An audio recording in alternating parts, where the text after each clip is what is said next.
দফা এক দাবি, এক দফা এক দাবি, এক দফা এক দাবি, এক দফা এক দাবি, এক দফা এক দাবি।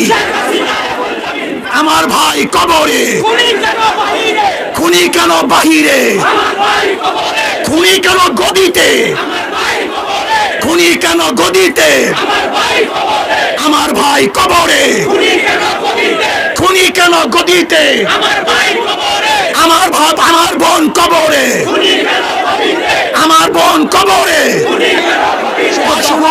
দাবি রাখ শেখ হাসিনার পদত্যাগ। খুনি হাসিনাকে বলবো, বাংলাদেশের আর কোন জনগণের বুকে আপনি গুলি চালাবেন না। যদি গুলি চালান তাহলে বাংলাদেশের জনগণ ঐক্যবদ্ধ হয়ে এখন যেইভাবে মাঠে আছে এইভাবে ঐক্যবদ্ধ ভাবে গণভবনকে দখল করে ইনশাআল্লাহ নেমে এসেছে। সম্মানিত দর্শক, সংলাপ নয়, তার সাথে কোনো আলোচনা নয়, শুধু একটাই পথ, শেখ হাসিনার পদত্যাগ। শেখ হাসিনার সাথে যদি কেউ লিয়া যদি বসে, আমরা মনে করবো তারাও গণ দালাল, তাদের বিরুদ্ধে আন্দোলন চালাবে ইনশাআল্লাহ।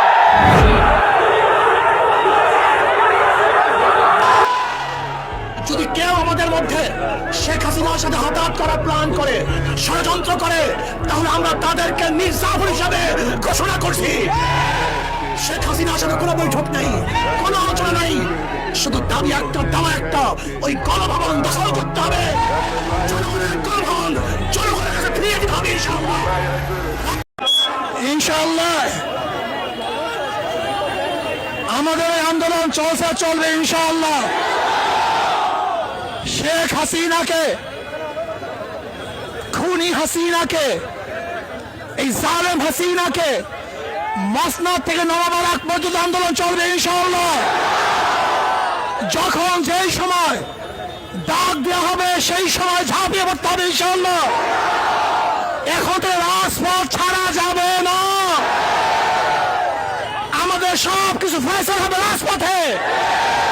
ওই এসি কক্ষের মধ্যে আর কোনো ফয়সালা চাই না, এই রাজপথের মধ্যে সমস্ত ফয়সালা হবে। এবং শেখ হাসিনাকে, খুনি হাসিনাকে পদত্যাগ করার আগ পর্যন্ত আন্দোলন চলছে, চলবে ইনশাআল্লাহ। কাজে আগামী সোমবার গণমিছিলে গোটা বাংলাদেশ প্রকম্পিত হবে।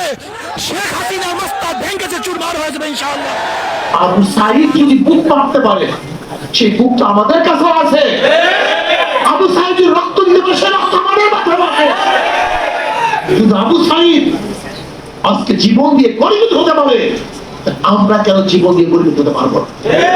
আজকে হাজারো মানুষ যদি জেলখানায় থাকতে পারে, মনে রাখতে হবে আমিও তাদের একটা পার্ট, আমিও তাদের একটা পার্ট। আমার ভাই জেলখানায় আছে, আমিও যাবো, অসুবিধা কোথায়?